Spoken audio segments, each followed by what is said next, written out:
For those of you who have already tuned in, this is the 60-second grace period to make sure we've got all of our stuff going. And then I should appear up on the screen within 42 seconds.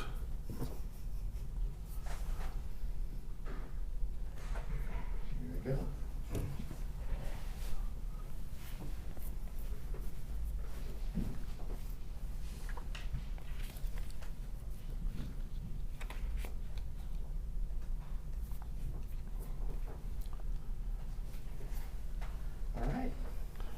Okay, I am told by Mr. Producer John that we are now live. And so for everybody watching and those watching on the archived session, thank you for tuning in. Hopefully it's not tuning in and tuning out, but we've got a lot of questions to go. And excuse me for a moment, I have to let the dog in. So we really appreciate how many people have sent in their questions. We were going through them yesterday and we had a whole table of questions laid out. And that was my key to have Mr. Producer put up the picture of all the questions. And anyway, so I don't think we're going to get to live questions from the viewing audience today.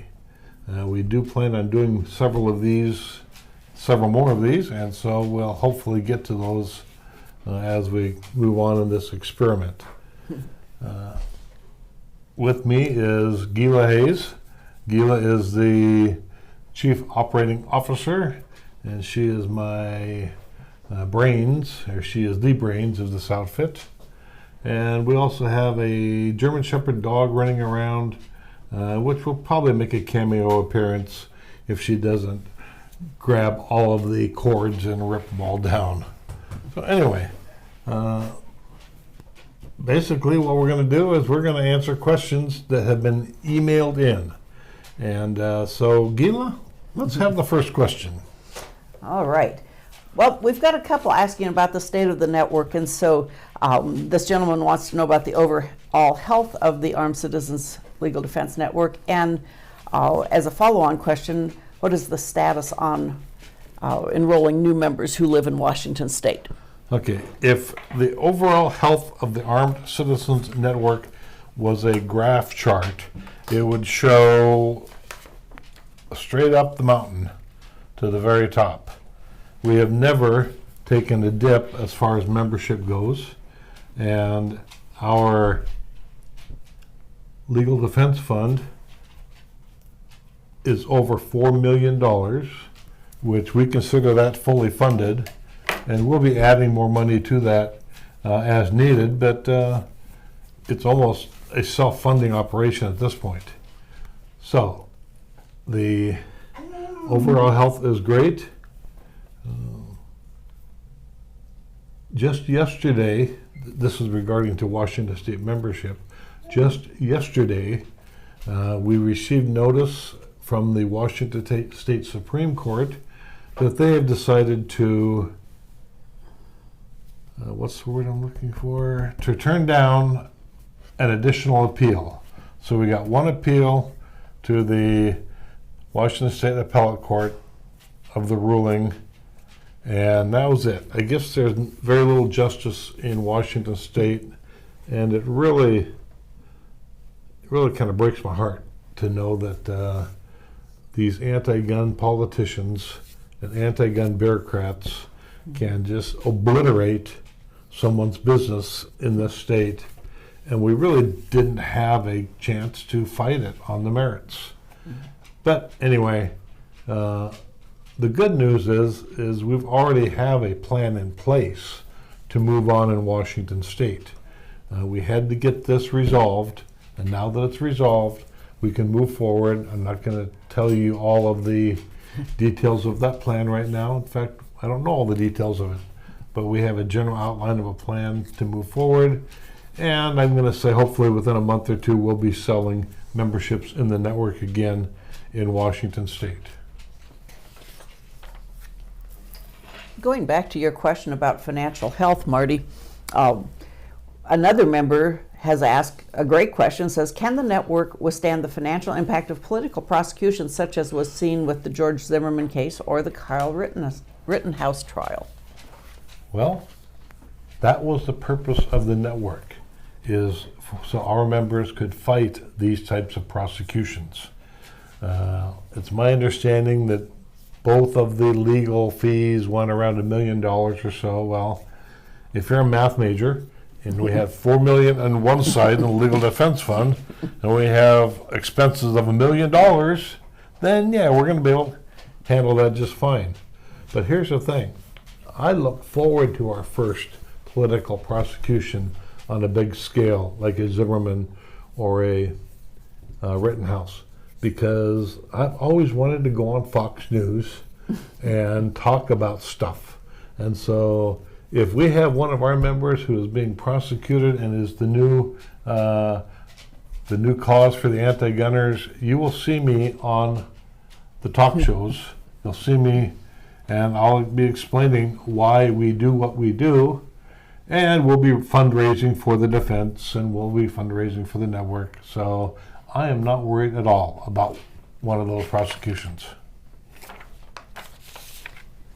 Okay, it looks like you're ready for the next one. I am. This member has asked, how do the dynamics change when providing your services for someone who has been involved in an altercation and now has to deal with repercussions in another state? What else should this member be concerned about if that occurs? Do you have any insight as far as what he's actually meaning there? Well, I think the concern is someone who travels. Okay. And so you're not where your familiar resources and your support system is other than the network. And what concerns as far as calling for help, how obviously my attorney in Western Washington is going to do me no good if I'm in Arizona. I suspect it's that kind of a question. Talk to us a little bit about what travelers need to think about for their post-incident care. Well, if you are away from your home base and you get into an altercation, then you hopefully have your membership card in your pocket, and on the back of that membership card is the emergency phone number, and you call it. And if that happens, this phone will ring 24/7, 365, and even in the middle of the night, I'll wake up and I will groggily ask, what do you need from us? Why did you wake me up in the middle of the night? I'm just kidding. But anyway, we'll take it from there. If we have to find you an attorney in Peoria, Arizona, then we will get to work and find you an attorney in Peoria, Arizona. If we don't have a network affiliated attorney within the 500 plus attorneys we have throughout the country, then I will take a quick shower. Thank you. Put on some clothes, hop in my car, and head to the airport. While I'm doing that, and that's an hour and a half away, so we got plenty of time, Gila will book me a flight to Peoria, and I'll show up and I'll get a rental car and I'll come visit you or your spouse or other family members, and we'll figure out plan B, or we'll figure out a plan at that point. And that's finding a good self-defense attorney and getting him on the case. And that's the best I can do for you. So this may go in another direction, and let me address this in case it does. If a person had a self-defense incident, let's say in Arizona, what if there were implications for your California carry license? I'm not sure what other implications there might be. Do you have any insights on whether that is possibly the thrust of this question? Well, as far as the different laws throughout all the different states, we can't keep track of them. We don't know what's going on. The Supreme Court has said that we have the right to keep and bear arms, and that's good enough for me. So I'm not going to worry about state-to-state issues. I'm going to worry about whether or not the use of force was reasonably justified and how we can best help defend our member. Well, and we'll come back to that illegal carry question in a moment or two. This is a related question, I think, for travelers. And this member would like to know, I'm going to read the exact wording and then have a comment. Do we have coverage out of state? We do have concerns about the use of the word coverage because it implies insurance, which we decidedly are not. But let's rephrase that to say, do we provide assistance to members who are traveling away from their home state? I prefer to phrase it as, do membership benefits apply if we are out of state? Of course they do. Okay. Yeah, you've got to understand something, that when I ideated this whole concept back in 2007, I did it for what I wanted, my wife to have, for my friends, for my students when I was running the Firearms Academy of Seattle. And so this thing is put together for us. And so, yeah, anywhere in the continental United States, even up in Alaska, Hawaii, Guam, Puerto Rico, yeah, we'll help you out. Okay, that's it. Okay. We're there. I'm done. We're gonna take a real hard left turn here. New topic. We do have several questions about bail, and so let me just run through the 3 questions. I think they're good questions. In broad terms, how does the process of posting bail work? What level of assistance has the network typically provided in connection with members' needs to post bail after a self-defense situation? And to be more specific, has the network actually posted bail or paid a bondsman, or what happened there?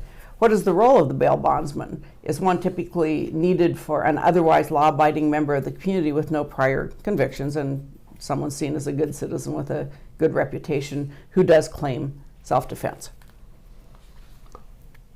Oh, that's a lot of work there on bail. Let me just talk basically about bail and how it works. First of all, you won't get bail unless it's a misdemeanor and the courts have set a standard bail schedule. But it's probably not going to be what you're worried about. If you've been arrested and charged with a felony, then you will have to go in front of a judge before you get to get a bail hearing. And if you don't have an attorney at that point, then don't even worry about it, because you're going to be in jail for a few days. You need to get your attorney to argue that you would like to be released on your own recognizance, because you are a fine, upstanding member of the community with a job, and you are claiming lawful self-defense. You have not committed a crime, and so you would like to be able to go out and make money at your job, and hopefully the attorney can get you released on personal recognizance. If not, then the court will set a financial amount that you have to put up, whether it's $100,000 in cash, like Larry Hickey had to do back in about 2009, I believe it was. And he raised funds for about a month amongst his friends to get together $100,000, and then he put that up in cash and he was released. And the good news is he got that money back because it was a cash bond. If he couldn't have raised up $100,000, then he would have had to. Well, let me backtrack for a second. There are some states where they have the right to require a cash bond. You can't get a bail bondsman to put up the bond for you. Arizona is one of those states where he had to have a cash bond. But if you're going to use a bail bondsman, then typically the bail bondsman will charge 10% of the total bail, and then he will promise the court that you're going to come to court, or that they are going to pay the court the total amount of the bail. And so that's basically how that works. We've never had anybody that we had to put up bail for. We've actually never had anybody sent who went to trial. We've had a few people that have been arrested and dismissed, but we really don't have a big track record of bail, and so it'll almost be a learning experience for all of us when that happens. We've been in business for 15 years, over 30 some cases, and none of those required bail. Let's move on. The related question, and I'm just going to read the members' words. So we've already ascertained that yes, the network will assist with bail money. The member writes, "I need a company to respond with bail before the first appearance. What is the best option for me to assure that my bail is posted before first appearance?" It goes to something you were talking about a moment ago, and I'd just like for you to emphasize that. Yeah. A few years ago, one of these self-defense insurance companies had an advertisement that said, "We've added bail. You get arrested on Friday, we'll have you out by Monday." It doesn't work that way. They're idiots. And if you are arrested for a felony, you're not going to get out right away. You're going to sit in jail until you have your first hearing in front of a judge. At that point, you really need to have your attorney with you so your attorney can argue bail. But if you're a member of the network and you get a bail amount set by the judge, then we will offer to pay 10% of that bail, but we're not going to put up $1 million out of the legal defense fund, just, so you can get out of jail. But here's the thing about bail. You have to have collateral to ensure to the bail bondsman that he or she can get paid if you don't go to jail.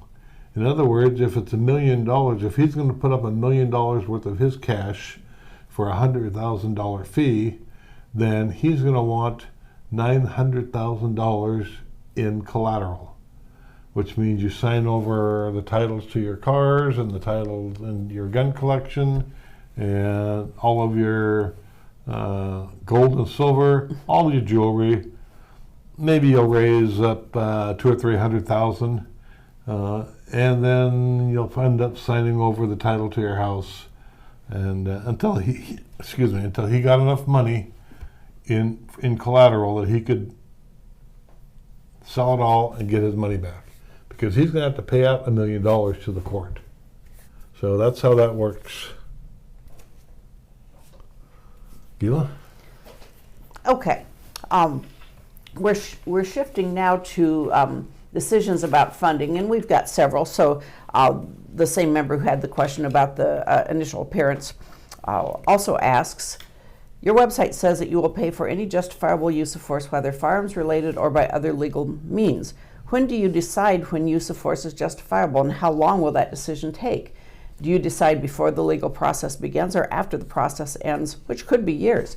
If I take a plea bargain, will you require that I repay the funds that you have provided? Okay, to answer that first one, no. We don't require that you repay any money that we forward for your defense.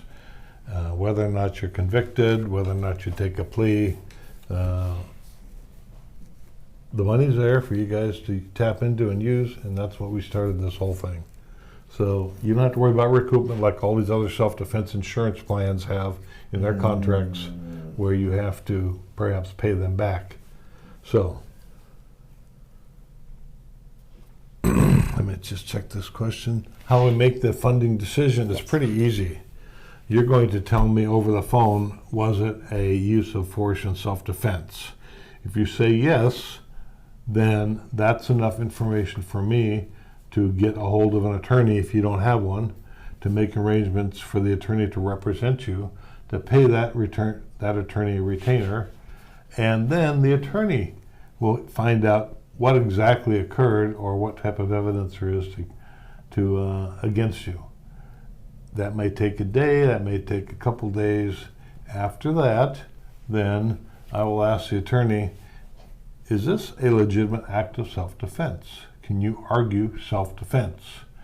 And if the attorney says, yes, absolutely, then I'll say, okay, well, we're on. How much money do we need to get this thing going? How much of a retainer do you want? Occasionally, and it only actually happened in one case, where the attorney said, no, Marty, it's not a case of self-defense. And I says, well, I think his name is Mark. Mark, we paid you a $10,000 retainer for this already. Use that $10,000 to get the best deal you can for our members. And so that's how that worked. Okay. Related question, and I'm not sure what you want to do with this. The member notes that he, as well as, and he's aware of other members that are members of Armed Citizens Legal Defense Network, and they belong to other organizations like USCCA, including USCCA. He says, there's been a great deal of discussion on the internet about 2 recent self-defense shootings by USCCA members that were declined coverage. I suspect your members would appreciate your perspective on those decisions. My perspective would be that we would have paid their legal defense 100%. They had legitimate claims of self-defense. In fact, in one of them, they had to go to court with a public defender, and they were acquitted.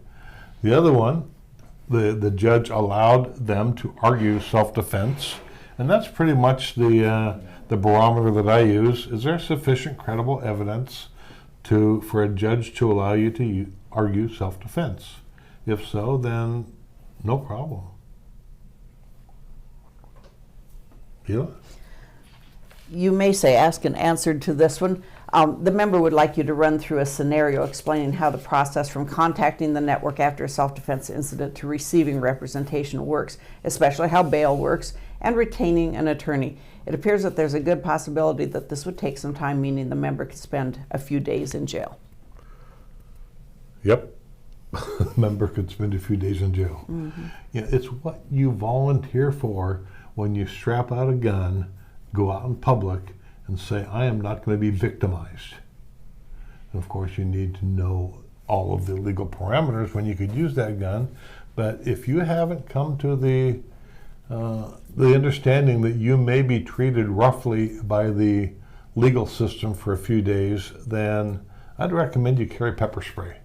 You know, you're not going to be arrested for murder if you pepper spray somebody. And so I think we've covered all the other information. Mm-hmm. Then pushing on, there's a follow-on question, 2 of them actually. Will the network represent members for accidental discharges or for misdemeanor charges such as brandishing? Accidental discharges, no, unless you had an AD in the middle of your self-defense incident. And at that point, then we would look at the case and, and say, okay, we can fund that because he was lawfully acting in self-defense. And he just had an accident. His finger slipped in the trigger guard and the gun discharged. What was the other one? Misdemeanor charges such as brandishing, is that something where we would fund the defense? You got to understand, brandishing is when you take out the gun in the face of threatened force and display it. Every state is different as far as when that's a crime and when it's not. And so that's one where we would have to look at the situation. If there was the ability to argue self-defense, then sure, we'll help fund that. Funding a brandishing incident is not that expensive anyway, so it's typically just a misdemeanor. It's where you wave the gun around and place people in fear for their life that it turns into a felony, and then of course that's more serious. And if the member's following along and asking about California SB 2 and the newly sensitive areas. I'm going to set that aside for a little bit later because we are still talking about decisions to fund. And moving on, this is also a gun-free zone question. And this is a gun-free zone. I guess we are going into sensitive places.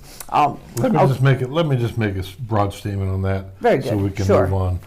Yeah, we recently changed our program to allow funding for members who have to use a gun in self-defense, but they were caught up in a gun-free zone, a sensitive place under one of these new laws. Well, first of all, we're not going to defend your gun-free zone charge. It's likely going to be a misdemeanor. We'll defend the self-defense case. And that's basically how it's going to go. And so, and I understand that many times they might be lumped together, and if so, then we'll probably just let the attorney figure that one out. But if you're just caught out in public in San Francisco, California, with a concealed weapon, and you have no permit, no self-defense was involved, then we're going to say, sorry, that was a choice you made, and we're not going to bail you out of that. A little bit of a follow-on. This is a topic Marty discussed extensively in his November 2023 President's Message in our online journal, and so if we miss some of your questions, we do suggest you refer to that.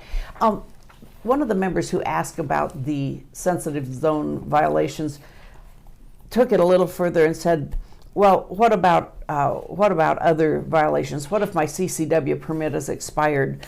And he's citing that there are go to this one. He's citing that there are providers that will refuse to assist in that type of a situation. What about outside of sensitive zone situations? An expired CCW,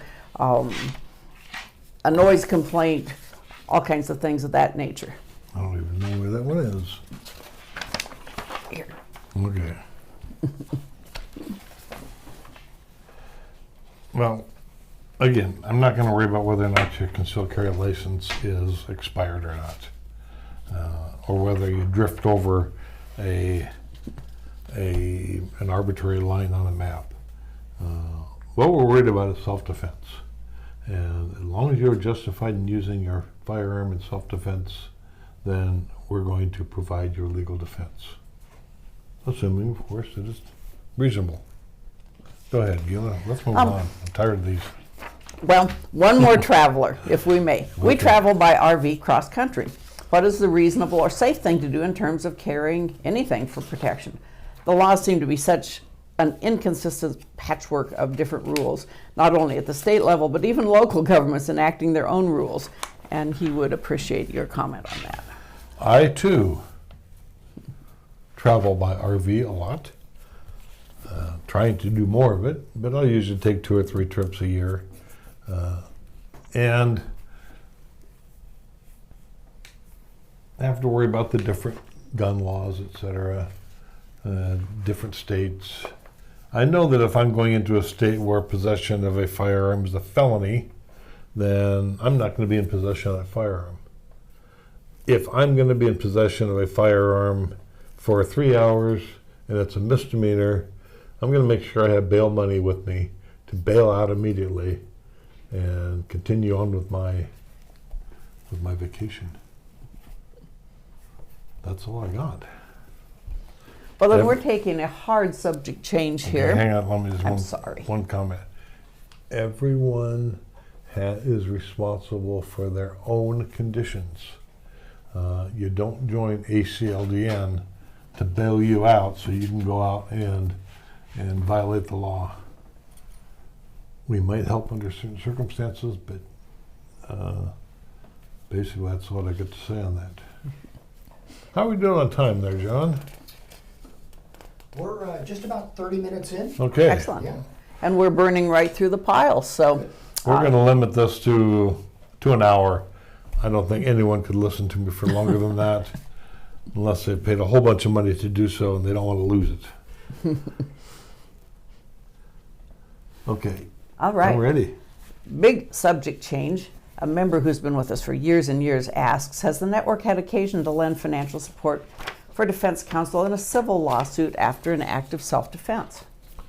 No, none of our members have been sued after an act of self-defense. Okay, well, that was That's easy. We're going to do several on the question of church security, and I have to think that our advisory board, Emmanuel Capelson's two-part interview in June and July of 2023's journals may have had an influence, and if we don't get all of your answers, do go use that material. Manny did an amazing job for us there and really put his heart into it. So here's a member that says, I serve with the church security team. I'm asked if I carry insurance by other members of his security team, to which I tell them about our non-insurance club or association. I don't know if any of the other groups are better or worse, but I'm wondering if their success rate is better with them or us. I believe the training with the network is top tier and helps avoid confrontation. I'm paraphrasing a little bit here, but talk to us, Marty, about security teams and what we can do in that situation. Well, you say, I don't know if any of the other groups are better or worse. I'll answer that question for you right now. We're better than all the others. We're better because you choose your own legal team. We're better because we have an unlimited amount of money to spend. Well, not unlimited, $4 million to spend on your legal defense. And we're better because we are not insurance. Insurance invites lawsuits. If a plaintiff's attorney is deciding whether or not to sue a person, they're going to say, is there any money to collect in this so I can get my 33 to 50% attorney's fees? So those are the three main reasons why we are better than the rest. Okay, so let's set that aside. Okay. What was the other one? This member would like to see more discussion about practical standards for people who have agreed to be on a church security team. Refer to Manny Capelson's article on June and July. I must admit that I have not done a great deal of research in that area, but Manny has. And here's a member who asks if Manny or you would be interested in presenting regional or national church security related conferences. I guess maybe you had better call Manny and make that offer to him. I'll let you do that. He likes you better. Well, and why not? Would you like me to switch topics? No, I'd like you to answer the question. I can't answer on behalf of Manny. Okay. Manny is very busy. Manny charges a lot of money for his expert witness work. I frankly doubt if he would go out and do seminars for church security teams without being paid for it, because it's his business. The good news is he doesn't have to. He wrote it all out, or he talked to Gil about it ad nauseum, and it's in a two-part interview. And so read that and go by what he said there. Okay, go. We have a lot of questions about ammunition. So I'm going to do as much as I can to combine. Here's the first one, the very simple question. Is it true that some hollow point ammunition could be detrimental to a legitimate self-defense claim due to its name or design? I believe that is true. If the prosecutor was looking for things to help bolster their case. For example, there's a company that makes an ammunition called DRT, Dynamic Research Technologies. It's a bullet that basically breaks apart fragments, and it's very deadly. It's very good at stopping whatever you shoot. But do you know what DRT, Dynamic Research Technology, also stands for? Yeah, of course you do. Dead right there. And so I'm not going to use that. even though it's pretty good ammunition. The other problem with that ammunition is that it would be a nightmare for an expert to try to draw any conclusions regarding the ballistics of that. I remember way back when Winchester came out with a bullet called Black Talon. Oh my God.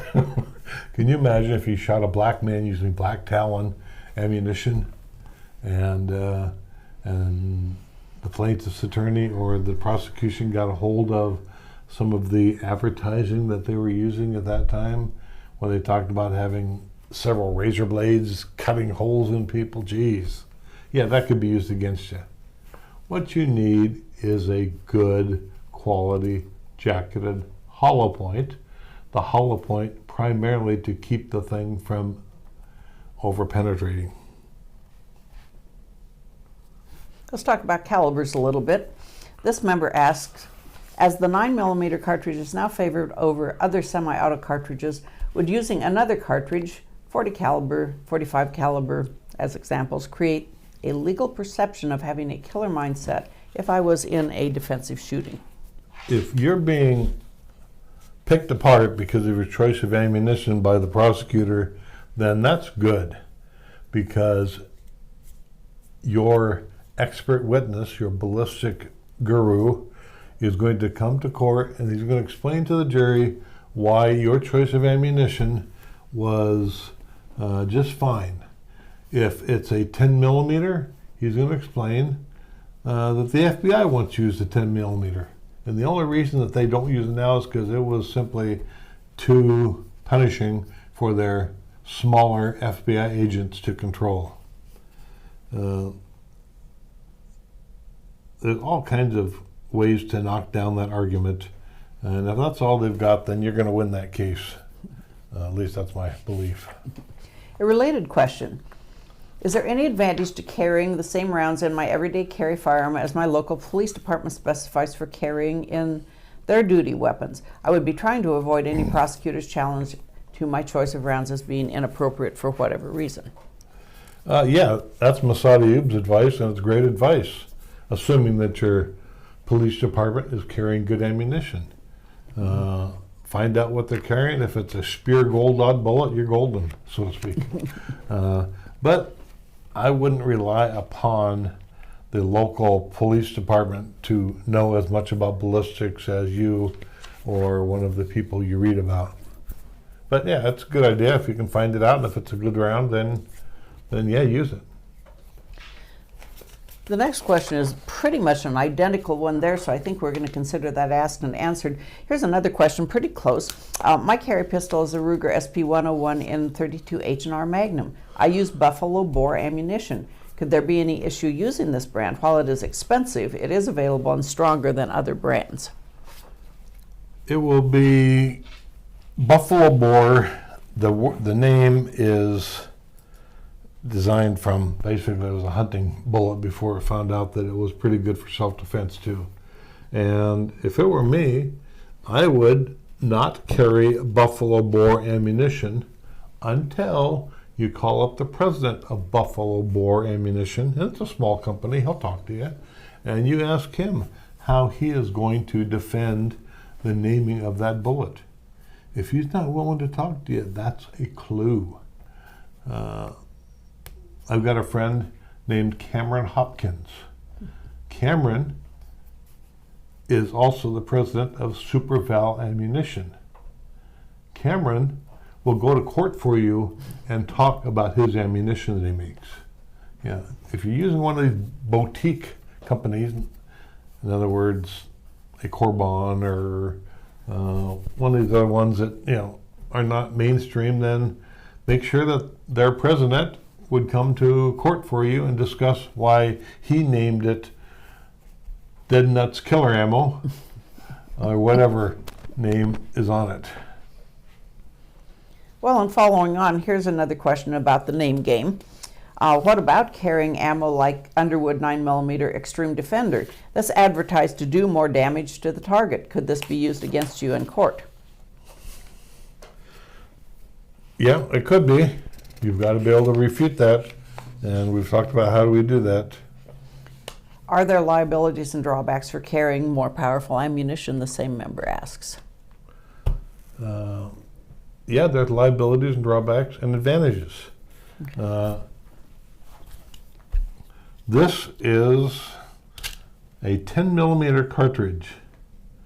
In fact, it happens to be Corbon, and I am perfectly comfortable stating this is the most powerful ammunition that I can reasonably carry for self-defense.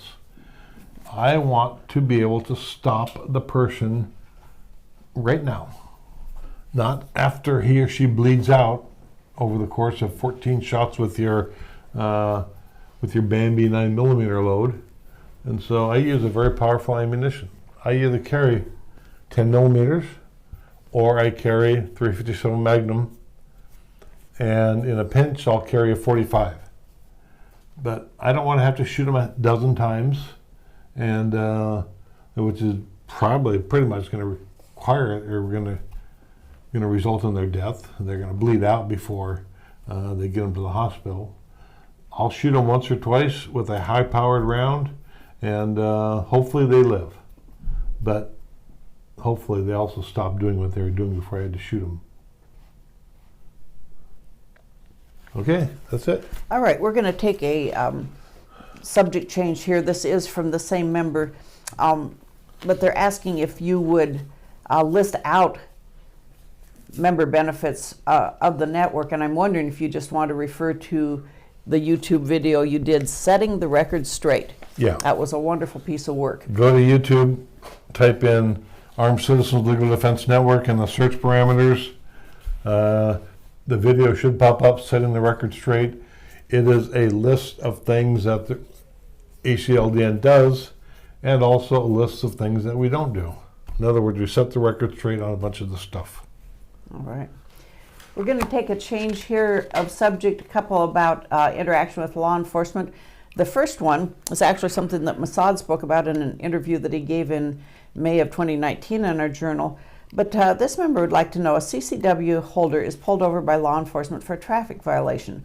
Upon learning that the driver is a CCW holder and does have a weapon, the officer asks for the driver to temporarily allow the officer to take custody of the weapon for safety and security, while he or she writes up the ticket for the traffic violation.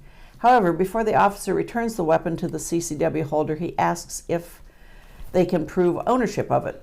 Apart from obviously possessing the weapon, this person has no documentation proving that the weapon is his. Is the officer within his power to then confiscate the weapon and tell, at a later time and place, the individual can produce a sales receipt or a bill of sale? Unless there's a state law that says they can confiscate a weapon to prove ownership, then no, they can't do that. If there is a state law, then that sounds like an unconstitutional law, and until that is tested by a court on its constitutionality, then it's also, they can't do it. Having said that, if that happens to you, call me. We'll find you an attorney. I'll pay for this attorney, and we'll sue their ass off, the police department or law enforcement agency. Is that good enough? Probably. Okay. Moving on. If involved in confronting a shooter, how can I avoid being mistakenly shot by responding armed security or police, especially if they see me before I see them?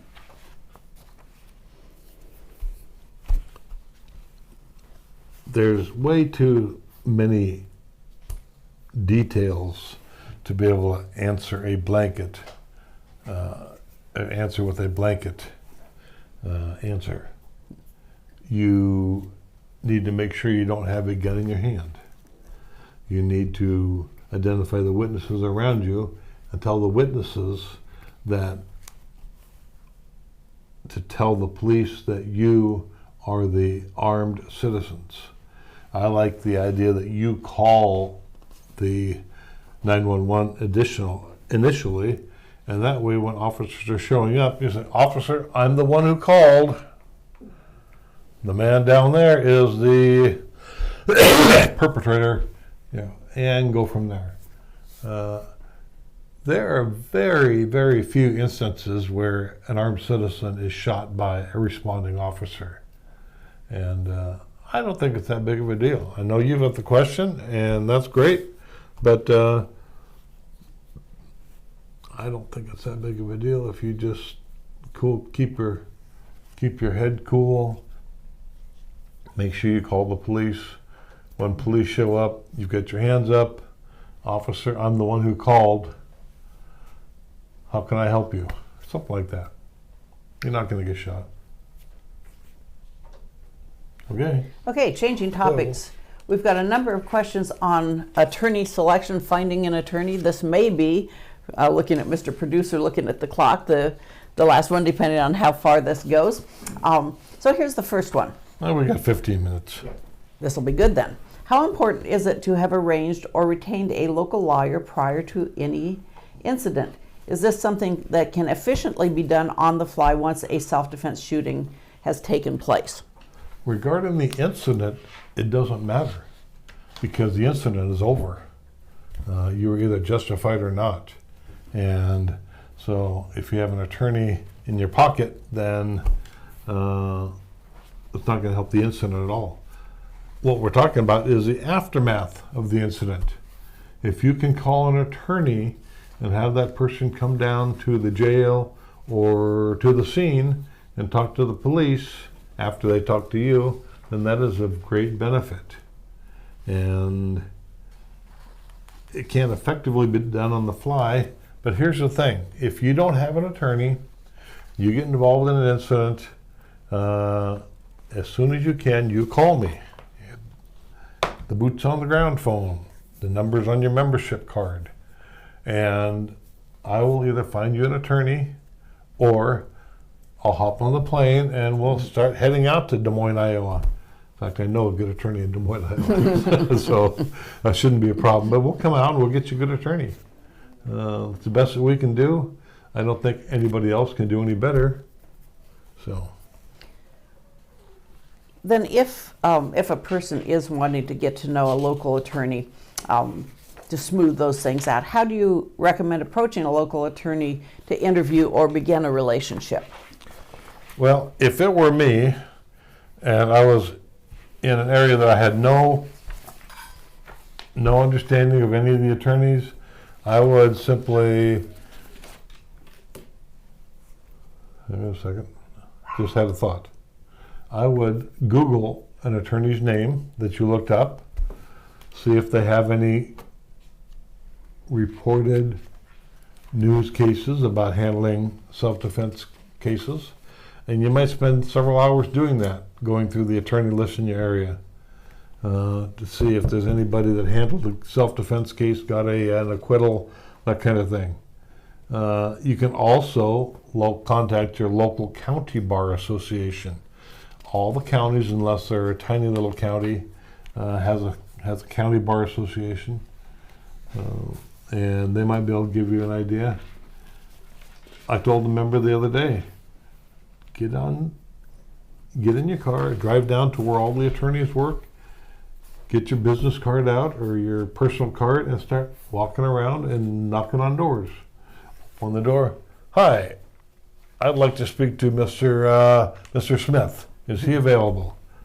And, well, what's this in reference to? I said, well, I'm looking for an attorney to assist me in the event I have to use force in self-defense. Can I talk to Mr. Smith? And he'll say, well, he's not available, and unless you have a case, then we're not going to set an appointment. Okay, fine. Thank you very much. I appreciate your courtesy. And you do that about 10 or 15 times. Take a few hours, take an afternoon, and you're going to find one that says, yeah, I don't have any cases right now. I'll love to talk to you. And go from there. And you may end up talking with 2 or 3 of them. Okay. With your understanding, Marty, I'm going to fly through a couple of these because I think that these are so specific to counties and cities, and there are places where we do have affiliated attorneys. So members, with your understanding, I will get in touch with you by email. the Sussex County, Delaware question where we just recruited an attorney, the Toledo, Ohio, where we've got a longtime affiliated attorney within 33 miles. And there really proximity becomes the question. And I've got a follow-on question for you. There's one in the Oak Park, Illinois area where we actually just had an experience with an attorney that was real good. So again, these are things that I can help members with specifically. About that approach question though, and this goes to what you just finished addressing. Here's a member who has emailed a few attorneys in his large city, and not a single one replied. So do you have any thoughts on how we approach these people? Is email a good business tool? No. Email's a lousy business tool. If you email me, even though I know you're a member, there's a chance that it's going to slip down onto the second page of emails, and I'll never answer you until you email me again. Say, Marty, why didn't you answer me? Or until I say, Marty, did you answer Joe Smith? And I'll say, I don't think so. And I'll say, find it. If you want a phone call, you can cover a whole lot more attorneys if you phone, but get in your car, waste a couple gallons of gas, go down and talk to a few attorneys or their secretaries. Find one that is willing to talk to you for a few minutes. I see one question here. Would it be better to select an attorney that practices law in my small town, or would it be better to select an ACLDN network attorney that is 1.5 hours away? I would rather have the closest attorney you can get, but I'm not afraid of having one that's 1.5 hours away. I've had the name of one of our attorneys in my pocket written on my membership card, who is 1.5 hours away, but he's the guy I want to call. I can sit in jail for 1.5 hours and not worry about things. I might ask for a glass of water. I might ask to go to the bathroom, but I can keep my mouth shut for 1.5 hours until he gets there. Okay? Again, when you strap on the gun, you volunteer to be arrested and taken to jail. Get your mind around the fact that you may sit in jail for a day or two before you get your legal defense really in gear. I've got a subject change here for you. We've got 2 questions. Change subjects. Yes. People are very interested on the subject of rendering first aid. So the first one comes from a longtime member in a western state who says, if a defender has had to use a firearm in self-defense, should the defender then attempt to render aid to the wounded person? The assailant could still be dangerous and could revive. The assailant was of sufficient threat to justify use of deadly force. Then really do you want to get in close proximity to that person? The follow-on question wants to know, is it wise legally and or tactically, and as far as addressing the legal side of things, this question we had in the April, May, June, and July Attorney Question of the Month columns in 2017, so you can see there was a lot of thoughts on that. But Marty, do you want to address rendering first aid to the person? In my career before the network, I taught people how to shoot and kill other people in self-defense. I think probably close to 30,000 in that first career of mine. What I told every one of them was that if it is safe to do so, there's no problem rendering first aid. And in fact, I would do that personally. But you've got to decide whether it's safe to do so. And that's going to be a situational thing. I'm reminded of the case where Larry Hickey rendered first aid to the person he shot, and it was viewed by the jury. He was prosecuted, viewed by the jury as a good thing generally, that he helped to try to stop the bleeding and that kind of stuff. So I like the idea that if you can render first aid, do it, but only if it's safe to do so. And if it's not safe to do so and somebody criticizes you for that, you just tell them, listen, I was trained not to render first aid if it was not safe to do so, not to make the situation worse. Move on. Okay. We have a couple of questions about vehicle defense that may take us about to the end time. So Marty, I am skipping down a couple because we have some longer topics that I think we'll reserve for a couple of weeks from now. Here's a member who'd like to know if they're a passenger in the car of an aggressive driver and a road rage incident develops. What is the passenger's limitations on defensibility, and why don't I just share that with you? Okay, but you're skipping over dogs, which is one of my favorite subjects. Yes, but we don't have time. There's a lot of dog questions. Okay. Okay, we'll start with dogs next time. Okay, the question is, if you're a passenger of a driver who has a habit of being somewhat aggressive, but not reckless, in a state known for deadly road rage. Oh, Jesus.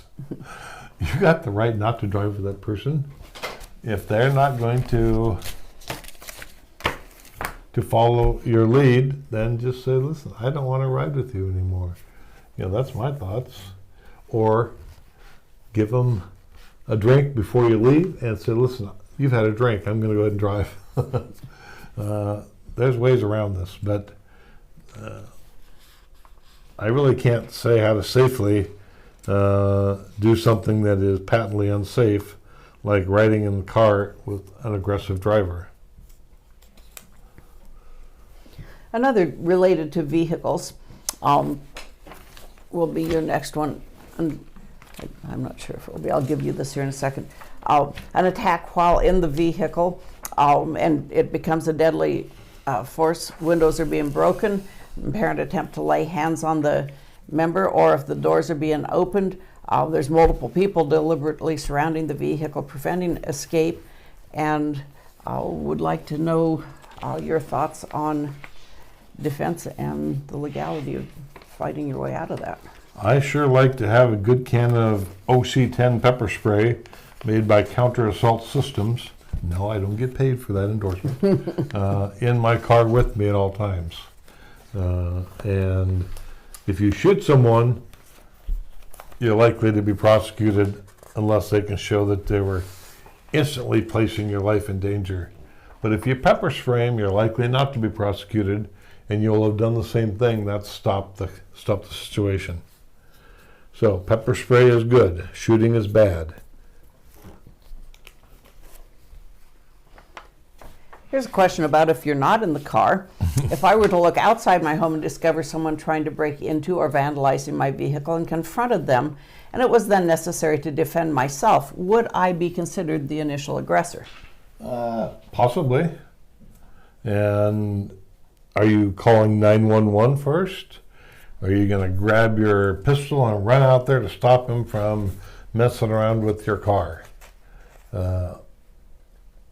That's what we pay the police to do, is to intervene. It's okay to tell them from your bedroom window, I've called the police, they're on their way. I would recommend you leave. And if they don't leave, then you say, I've called them again. Can you hear the siren? No, I'm just saying, that don't go out. Don't intervene when they're trying to steal your car, trying to mess with your property. There is no state where it's okay to shoot someone who is messing with your car. And that's a logical extension of confronting someone at gunpoint.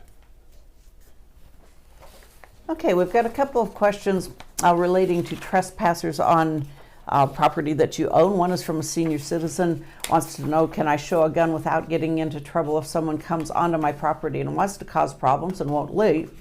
I live on 12 acres and is considered agricultural. Here's another one who is having an individual who won't stay off of posted private property and is concerned about about what to do with that. You may want to just read that question. Well, if you have someone specific in mind, go get yourself a game cam, set it up, take pictures of him, take them to the police, and tell them to come and make him leave your premise and not come back. It's called trespassing him. Then if he comes back again, you can call the police and say, listen, I've trespassed this dude, he's still here, come arrest him please. And this really is a case for the police to get involved, not you. If you do get involved, do it at a distance. Do it 50 yards away behind a tree trunk. It says, you over there, leave my property, I am armed. Something like that. I would not be brandishing a gun though. I would not be displaying a gun. Now even saying I am armed could be construed as making terrorist threats. A new crime that we'll talk about at some point, not today. Okay. Okay. Here's one that should be simple for you to answer because it goes back to an interview Mark Seiden gave in November 2017. The instructor in a course that our member took shared some good information and said that if a person ever has to defend themselves with a firearm, the court would not look favorably on the defendant if they had altered their firearm in any way. He emphasized that one could not even change the sights. Is that accurate? If an individual wants to change the sights in the magazine catch to a metal one, to use a higher capacity metal magazine, is that generally acceptable in the eyes of the court? I think your instructor was being a little bit disingenuous as far as that. Now,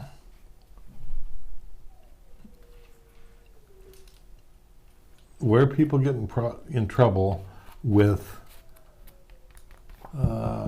modifying firearms is if they make the trigger pull appreciably lighter, turn it into a hair trigger gun, and then you end up getting an accidental discharge during this event. But changing sights is fine. I pretty much change sights on all my guns. In fact, I've got a gun right now at the gunsmithy at Gunsight to get sights added to my Smith & Wesson, Model 13. And that's because my old eyes, I can't see the original sights anymore. I either have to say, excuse me, stand by, put this on before I drew, or get these sights that I can see a sight picture. So sights, external safeties, anything that makes the gun safer and easier to shoot is fine. We can talk about it in court, but making changes to your gun that makes it unsafe or turns it into a John Wick style death ray killer gun, no. What else? I know you were so enraptured by what I was saying. Well, I think we're coming to the end, but here's a good one. A member just finished reading an article in one of his law enforcement feeds on best practices for preserving crime scene evidence. Ooh. From a non-defensive gun law enforcement view. Is this going to be looking like taking trophy pictures? Is the prosecution going to see it as that? What about taking cell phone photos or video? Penny Dean did an interview in July 2021 to that subject. And of course, what thoughts do you have? What did Penny Dean say in the interview? Well, it was lengthy. She's in favor of it. Interesting. She had some caveats, and so go read the article. Go read the July 2021 article by Penny Dean, who is an excellent defense attorney out of New Hampshire, I believe it is. Mm-hmm. And so go read that article. Generally speaking, though, I don't think I would, unless your police response is going to be so pathetic that you need to do their job for them, and so you may end up wanting to do some of their job for them. I don't know. That's a call you make at the time. Okay. Well, I would say we're coming to the end of our hour, and I would strongly suggest that we have a real good session with the following questions, perhaps in 2 weeks. What do you think? Yeah, we could still have a bunch more questions. We haven't do. even taken any questions from the live stream audience, correct. which is what I really kind of wanted to do. But okay, let's plan on it a couple weeks from now, and we'll send out a notice when we're going to do it again. Thank you for tuning in. Thank you, everyone.